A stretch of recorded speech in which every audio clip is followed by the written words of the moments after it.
Welcome to Human Design Playtime, the show that discusses the highest potential and the lowest shadows of ourselves and our playmates.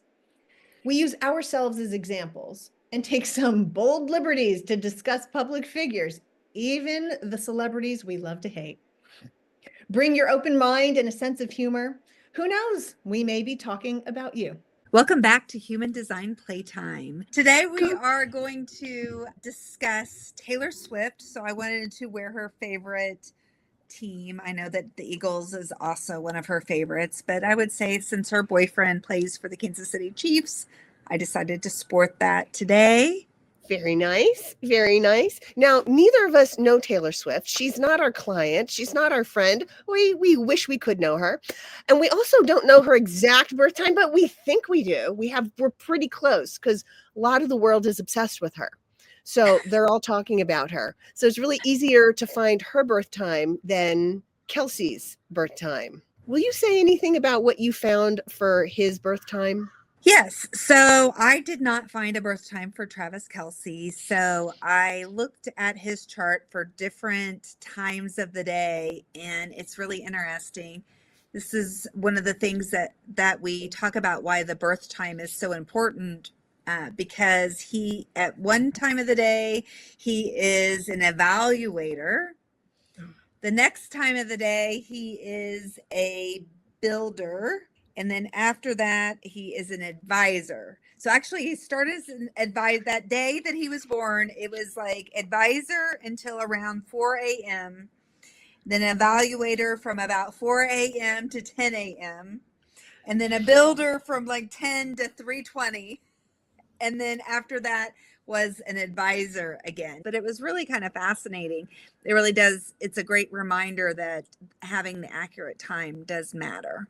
Taylor's time is out there on the internet, so that was pretty easy as long as the tens of or websites that had that are accurate. And then we're also going to discuss Kanye West because he has a similar profile to Taylor. Plus, there is that whole thing that happened on the awards when she won that first award years and years ago. So honestly, I'm not a Taylor Swift hater. I'm not a Taylor Swift fan. I like a couple of her songs. I don't know enough about her, so I had to go to the Googles, and this is what I learned about the Taylor. Her parents owned a Christmas tree farm in Reading, Pennsylvania. Her dad was a stockbroker for Merrill Lynch, and her mom was a marketing director. And that Taylor won a talent competition when she was 11 and got the opportunity to open for some very famous musicians that helped launch her visibility. I don't know how accurate this is because I didn't see interviews of her saying this, but in school, her friends shunned her or disregarded her one day, and she went home and wrote a song about it. That tracks from what I know. That tracks. Her. Okay. Yes. Okay. So this sounds accurate. Okay, good. You'll be my the meter. Maybe thumbs up. Her parents got her a manager for modeling for Abercrombie and Fitch when she was young. She got a record deal with RCA at the age of 14, and then she a year later broke that contract to have someone else represent her. She became known for her breakup songs, and in the public, people would guess. I guess you guys are guessing: is this about so and so or this other guy? So I think that's a big part of her, and it's so funny that I'm doing the bio when I really don't know that much about her. It's really fun to learn about her. 2012, she publicly declared that Scooter Braun was a manipulative bully. Apparently, he bought the rights to her music. Mm-hmm. And then she found a legal loophole where she could find a way to own her own music again, this is something that apparently happens in the music industry often, that the big tycoons and cronies and industrial complex will try and own the creative product of the artist. And then the artist doesn't have rights to that anymore. So apparently she re-recorded and remixed her songs and re-released them. And what's so funny is I guess they went back to the top charts even years later, which is pretty impressive. Both her parents wanted her to have a business acumen. They really wanted her to be smart about business. And I did learn that her parents, up uprooted their life to go move to Nashville for this kid when she was really young, like she was little, so that she would have these opportunities. And so this is a family that must have had the financial means and the backing. And I asked some people to weigh in with some questions from the public. I said, hey, we're doing this podcast on Friday. What do you want to know about Taylor Swift? What do you think is fascinating? And somebody said, hey, I'm an advisor projector energy type like she is. And I do not have near the success that she does. How could she possibly be this far reaching, be this strategic, be this in, how does she have the energy to do all this? So in doing my research, I think, well, let's see, she had not one, but two parents supporting her. And if they're willing to move across the country, what else are they willing to do? The mom apparently was on tours with her. That is a different kind of dedication. Not everybody has that type of family support at home and financial support. I'm not saying that it has nothing to do with her merit, but what a start. What a start. I did want to address that. And then there's a bunch of other questions that people have wrote in with, and we can address it when we talk about it further. But do you have any other fill in the blanks, Tammy? No, I think that one of the things that I like about Taylor, especially once I seen her design and being an advisor, she is calling out the bullshit. She is using her strength of correction, this strength of judgment, to see what has happened in life and in her own, like her music. She talks about her music is essentially her diary of her life, of how she's sharing. And that's why getting her music back was so important to her.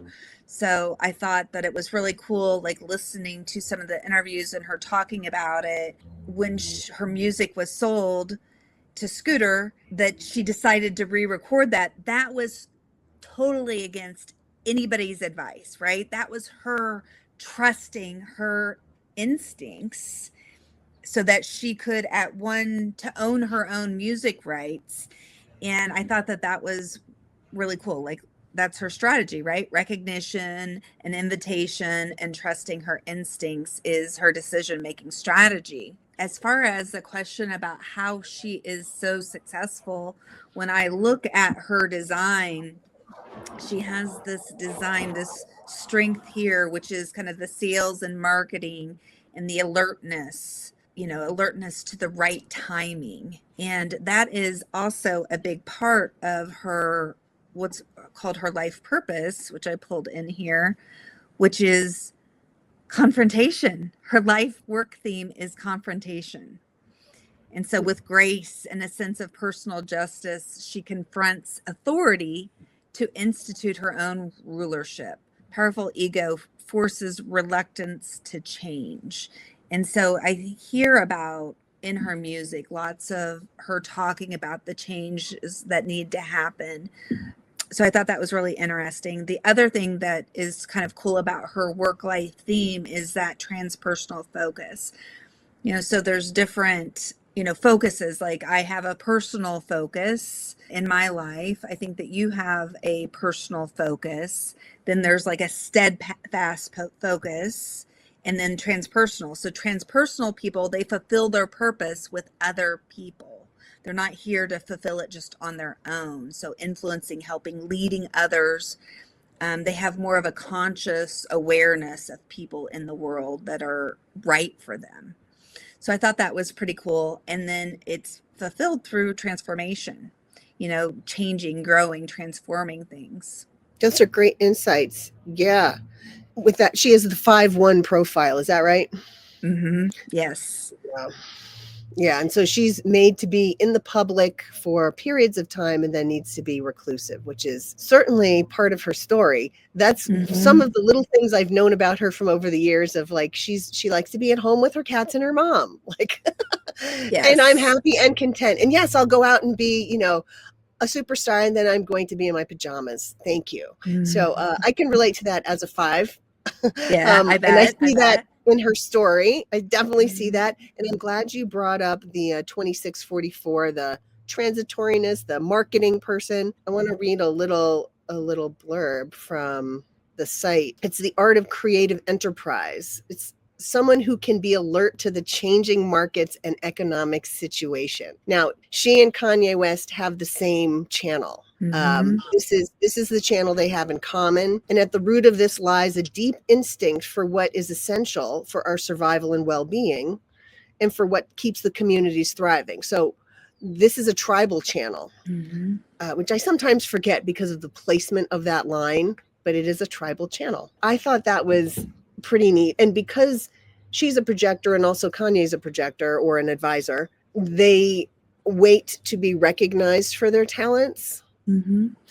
And obviously her parents saw it early on enough that they were willing to make some big moves. And I know each of them had support, at least he had support from his mother, like real emotional support. And so did she. So I just thought that was interesting. And they both seemed to tap into the changing markets, like he with his clothing line, shoes line, the church, the just catching the wave, bringing it to the people. They could be quiet about it, but they're not. She's bringing her music to the people. Once she's recognized, man, she's out there. But it sounds like from the interviews that I've seen and the research that I did that she was the one driving it. Like she really wanted this. She really wanted it. It wasn't like her parents were like, I can't wait for you to be a superstar and change our whole lives. It was, she really wanted to sing.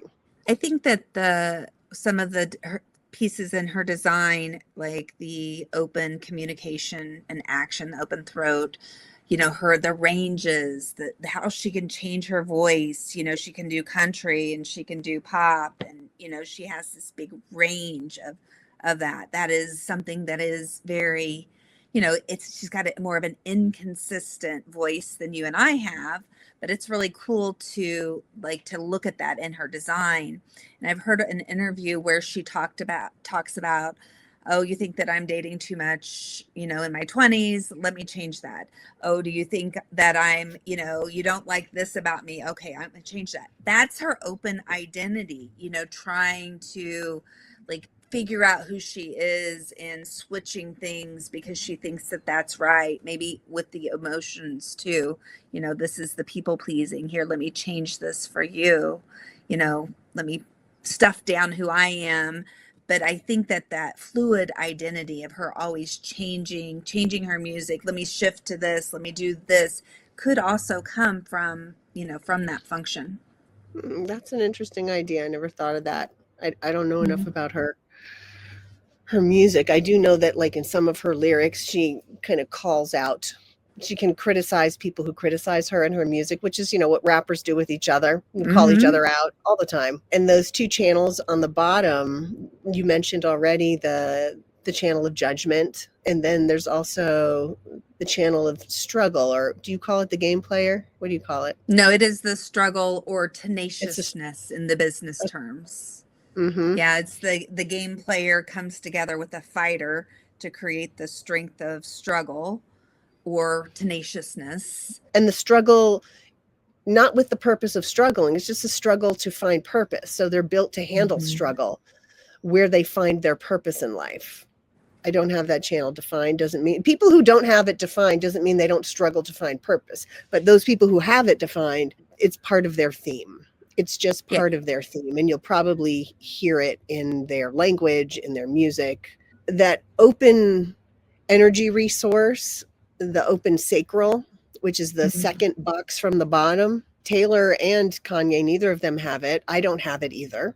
You have it, Tammy, because you are like that strong, effervescent builder. So there's this misconception that people who don't have that energy resource turned on all the time, that they are always sleepy, or they may need to take naps, and they may need to pull away, and they may need to rest more. And it also does not mean that people like you and other builders don't get tired.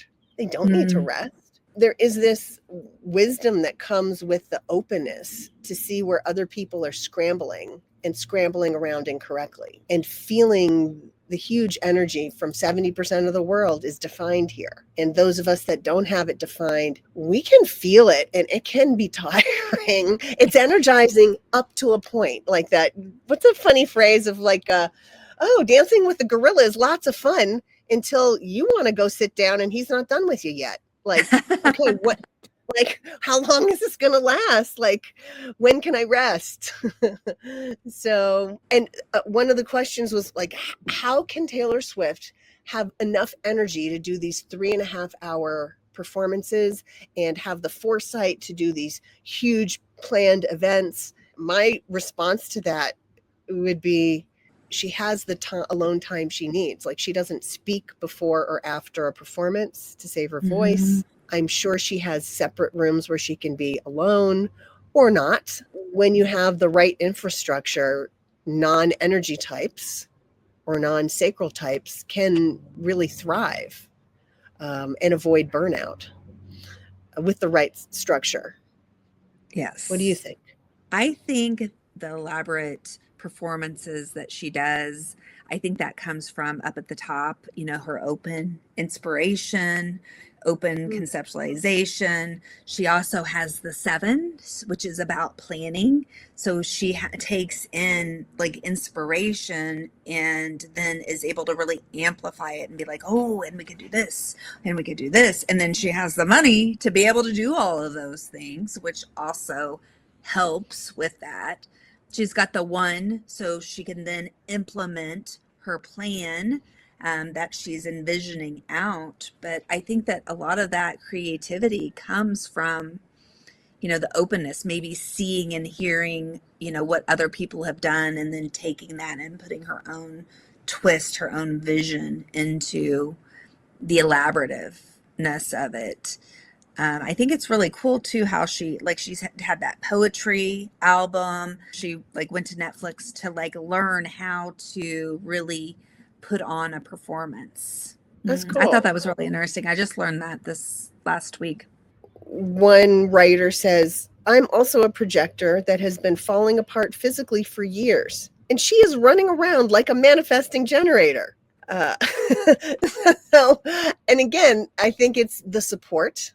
She talks about that she physically gets into shape. She does conditioning in order to be able to fulfill those and to get up there, because she talked about, I don't know if it was on the podcast where I heard this, but where she used to, at the beginning of the tour, she would already be really exhausted, but now she really gets herself into really good shape before the tour starts. And then she has physical therapy and all kinds of things that are happening inside her hotel room after the show each night to help her revitalize her body. So she is doing stuff beforehand and then afterwards to really help her to stay in the best shape and to recapture her energy.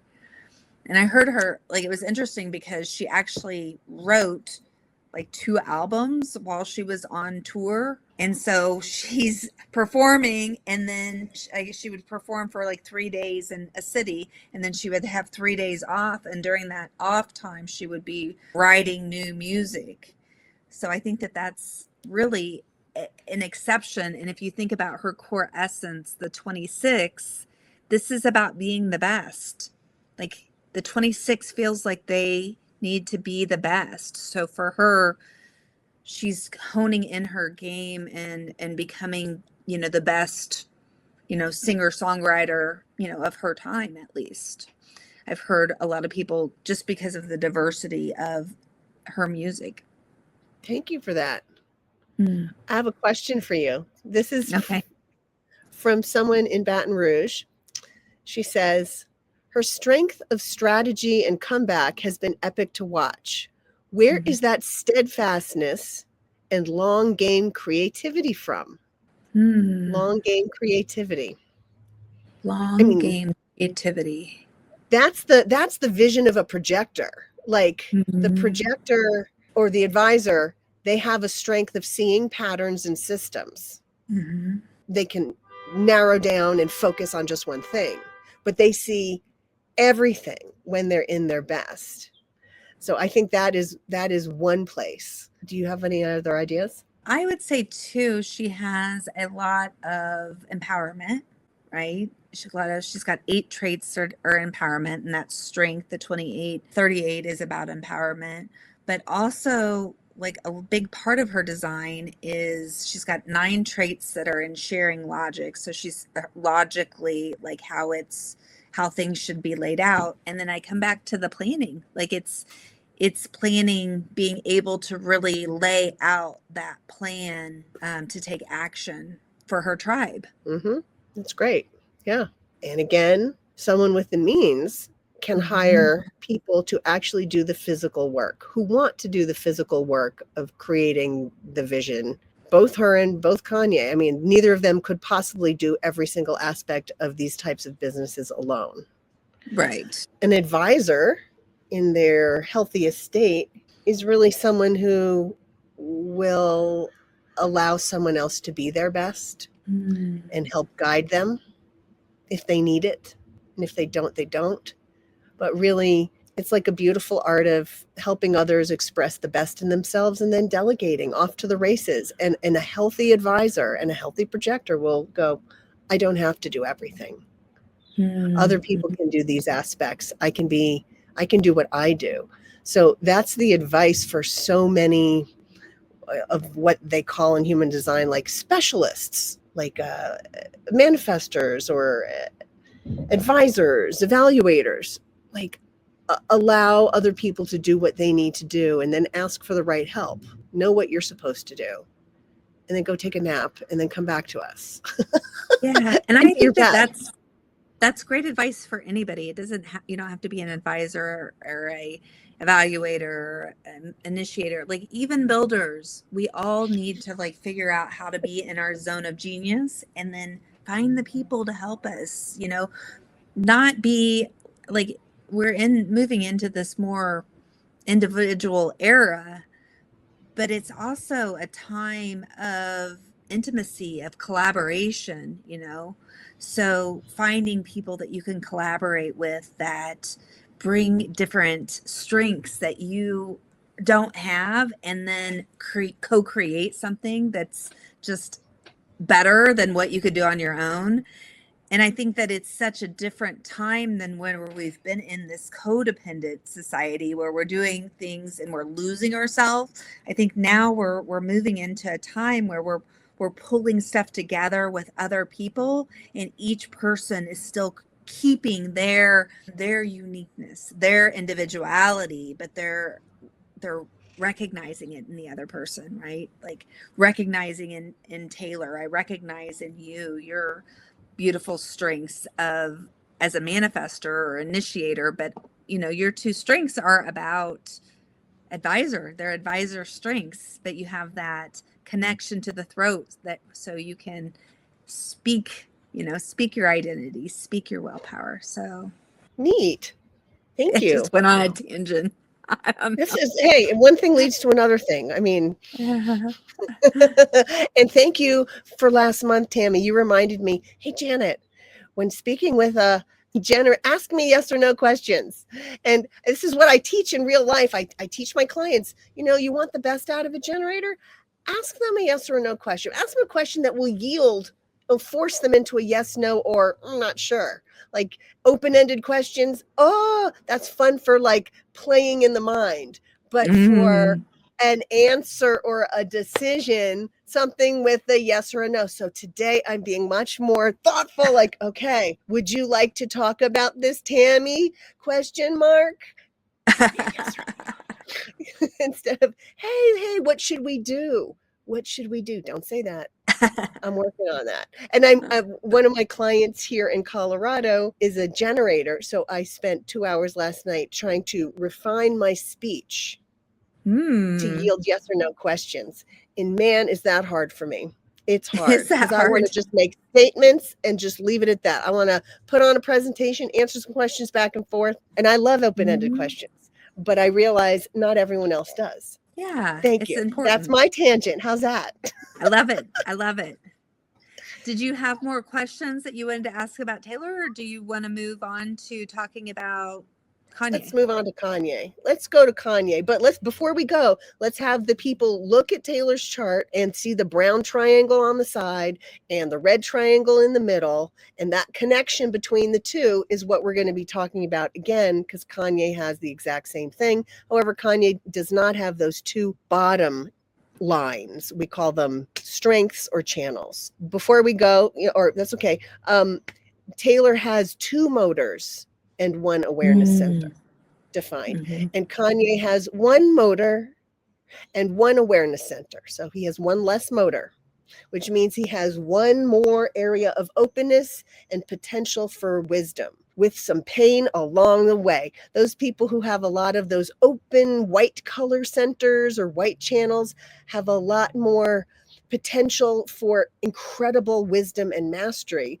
But along the way, man, is it painful, because it can be confusing in those themed areas. And I'm saying that from a place of a person who only has, like Taylor, 3 centers or functions defined and reliable. And the rest of my chart is also very white and open. So I just want to say that. So one of the things that I noticed about Kanye and in comparison with Taylor is they have a different life work theme, but their core essence and grounding balance is just shifted. So she is a 25 or 26.5, 45.5 grounding, and he is a 45.1 core essence and a 26.1 grounding. So kind of the same, if you think about the core essence is the sun shining down onto the earth. We're grounded, the earth is grounding it.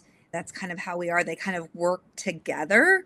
So it's interesting that they have those two where they both, like in their personality, see themselves as the 45 is about rulership, or, the king of the domain, queen of the domain.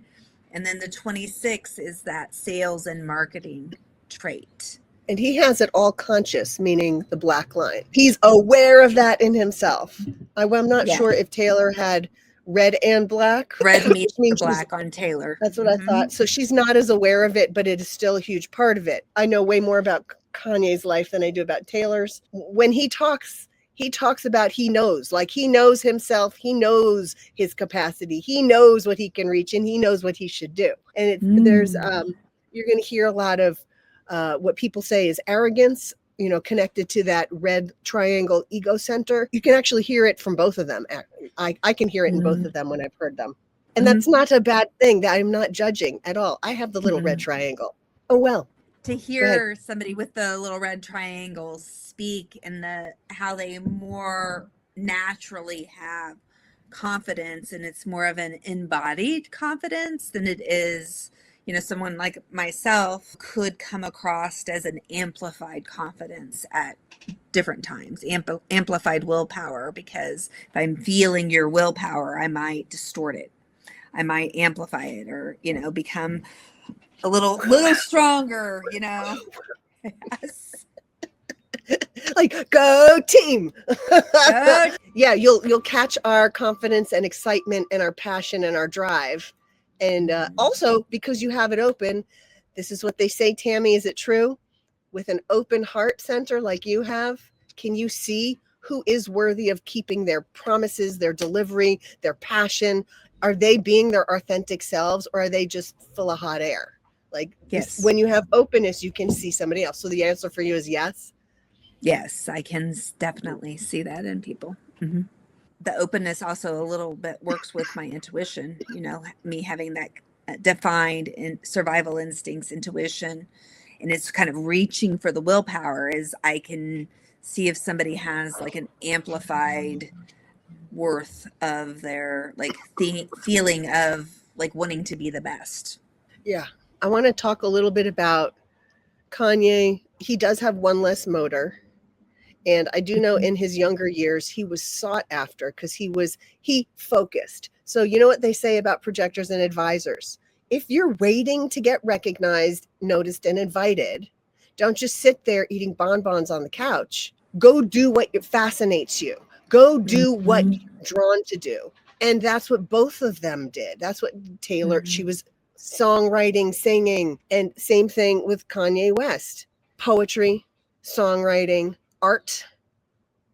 And he did that, and he was sought after by big name rappers they would buy his beats. He would remix their work, and he did that for years while privately wanting to go be on the stage himself. He was still writing music for himself, his own rhymes, his everything. But other people sought him out, and he made other people extremely wealthy. And he knew that he could do that for himself.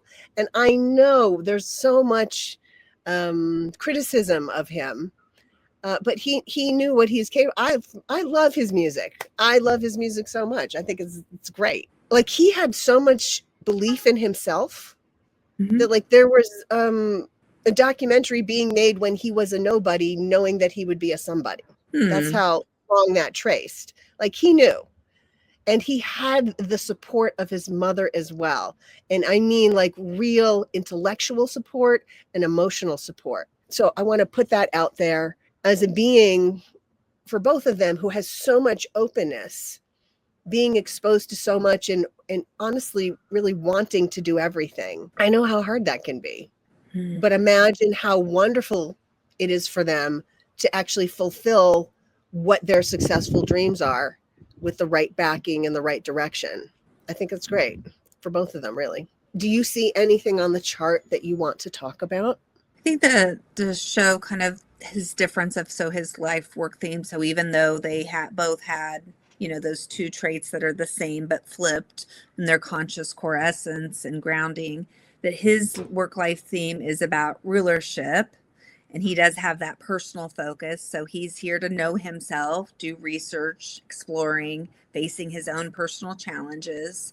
He gets his purpose fulfilled through physical form. So experiencing physical form, building, creating structures, products, creating a product, communities, that's all part of how he fulfills his life work theme. But it's about rulership. So he's here to be offered or to exercise power. It's really about educating the tribe in current times. This translates to the boardrooms of the corporate world or CEOs. And that core essence of gathering together is this ability to gather people to manifest what is needed to expand a business or a community. And their role is really to protect the material resources and kind of like the king of the castle in his ruling his work environment with honesty. There's peace in the kingdom, and not really being here to work, but rather the voice that says, I have this.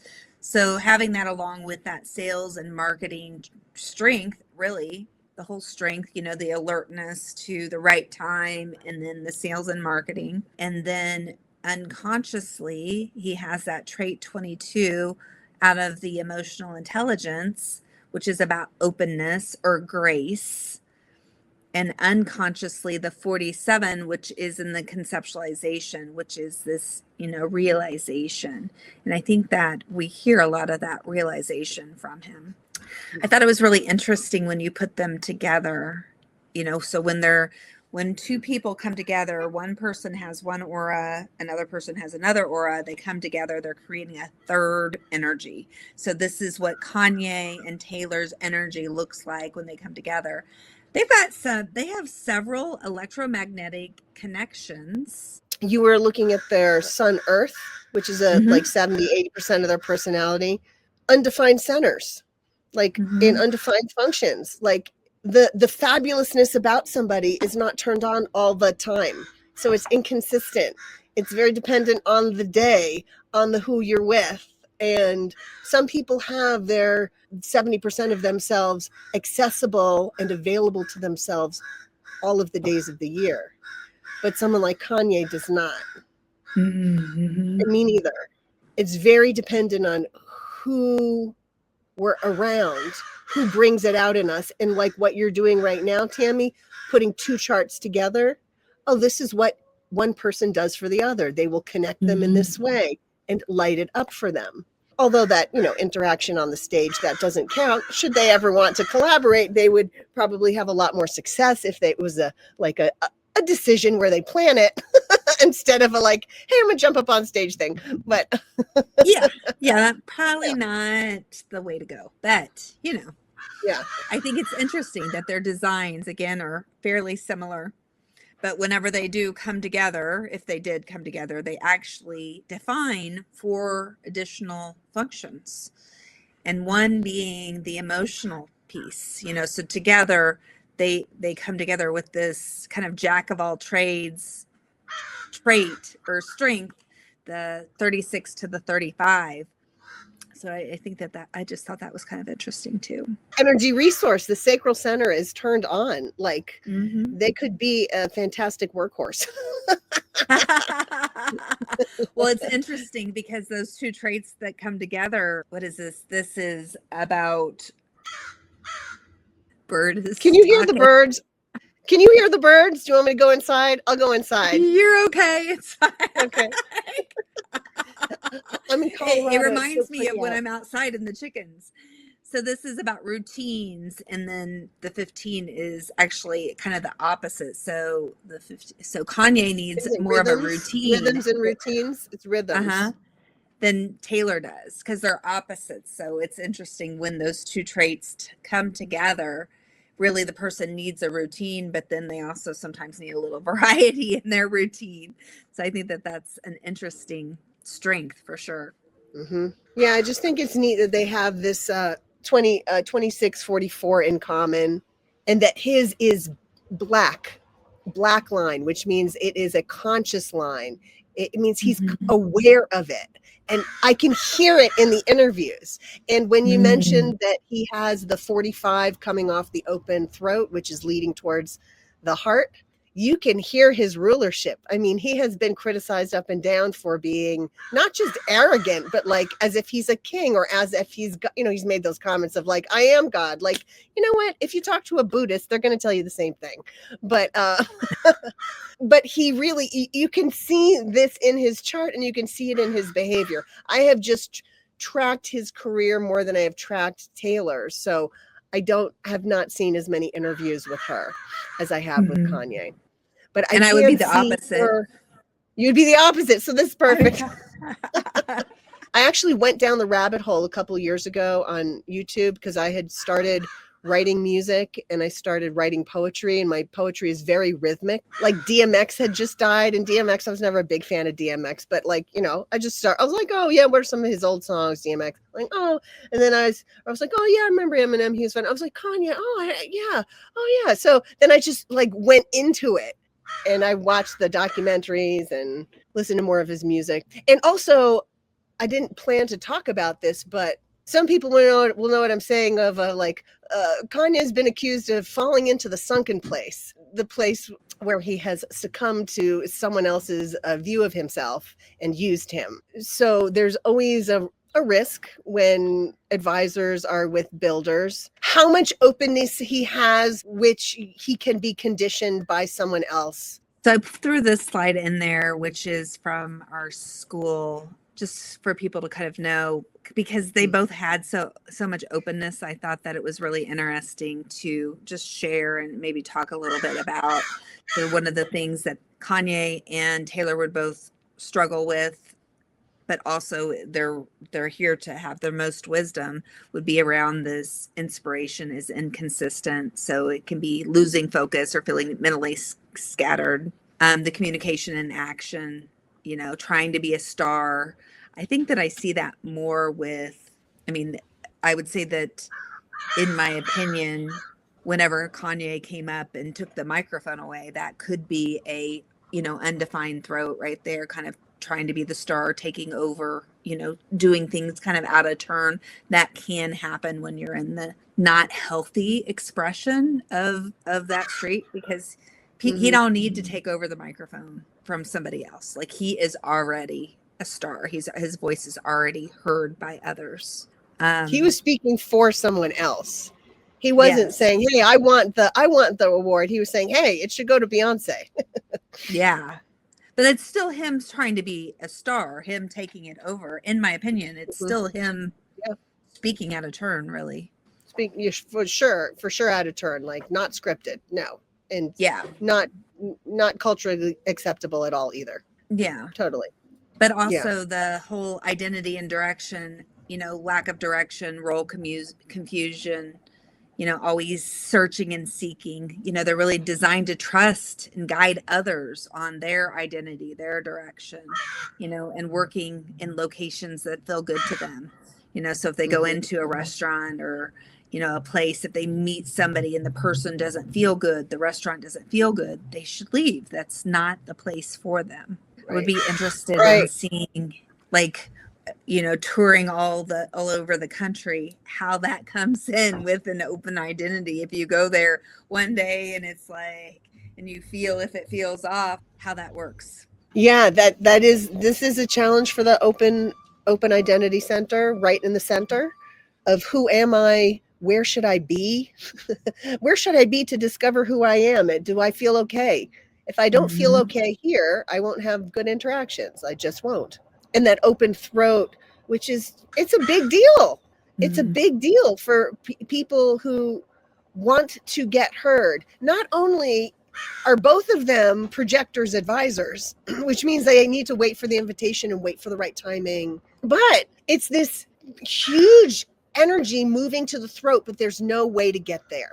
It's sort of like you see this land and there's a body of water in between you and that land, and you do not have a canoe and you don't have a bridge, but they want to get there. So there's a huge drive to speak when they want to, and how frustrating that is. And I've talked to so many of my clients who have the open throat, and it is an issue and it can alienate people. So he absolutely alienated so many people by doing what he did, by speaking when he wasn't supposed to be scripted to speak and all that stuff. And people do that in the break room at work. People do that at family reunions. There can be one dominant person who verbally dominates. Like I wrote a whole comedy routine about this, and I did it on stage for the first time in New York last month. It went pretty good. I still have more honing to do on it, but it's just this desperation to speak, and like, who is going to speak up? Like, how do you politely redirect? Honestly, my job is through education. I educate people in a funny way, whether it is being paid one-on-one to do it in a group, or to do it from the stage and have everyone laughing of like, oh, I'm laughing because that's actually me. I'm the one who does that. I monologue all over everybody without an invitation. And it can be a little off-putting whenever people are like that. I have witnessed that with a friend of mine that definitely, like, he's a speaker and all the time, like he travels and there's stuff, but watching him work a room at a networking event and come up and interrupt conversations here and there. And I was just like, dude, that's so rude. It's so rude. Don't do Read that. the room. Read the energy of who's right next to you. Wait until there's somebody takes a breath instead of walking up and just interrupting and commenting on somebody's clothes or something. It's just not socially appropriate, but it really can turn off a lot of people whenever you are trying to be the star. You're naturally, if you have that open throat, you're naturally going to be heard. You don't have to interrupt others to be heard. I thought that we could talk a little bit. We talked about it in the beginning, but I just wanted to show everybody the different charts of Travis Kelce. So if he was born before 10 a.m. on his birth date, this would be his chart. And I thought initially that we would be able to at least talk about his incarnation cross or his life work theme, but it's different. So can't talk about that. But I did wear my Chiefs for him, so whatever. And then if he was born after 4 a.m., I'm sorry, the first one was before 4 a.m. This one is at like 4:11 to 10:15. This would be his design, which is an evaluator. Listening to them engage, I thought, this could be, maybe his time he was born in the morning after 4, before 10. But again, we don't know, so we're not going to talk about it. And then if he was born between 10:15 and 3:20, he would have been a classic builder. And then after 3:21, he would have that same strength that Kanye and Taylor have. And this is why it is so important. If you come to us for a reading, you need to have your birth time. We can help you find it and gather it and send away for it. But it is just so important because it makes a difference. It will change the reading. And yeah, you'll be able to identify with different things because so many things are universal to humans. So a lot of these things we might be talking about, you might relate and you don't know your human design chart anyway. But if you have the precision and the time, then we can go really deep. And it's fascinating. It So is fascinating. just, it's helped me in my personal life and my business life. Oh my God. I mean, I wouldn't be doing what I'm doing now if I hadn't have poked around into the pond of human design. Gone down the rabbit hole. Gone down the rabbit hole. Would you be where you are today if you didn't poke around into the human design world?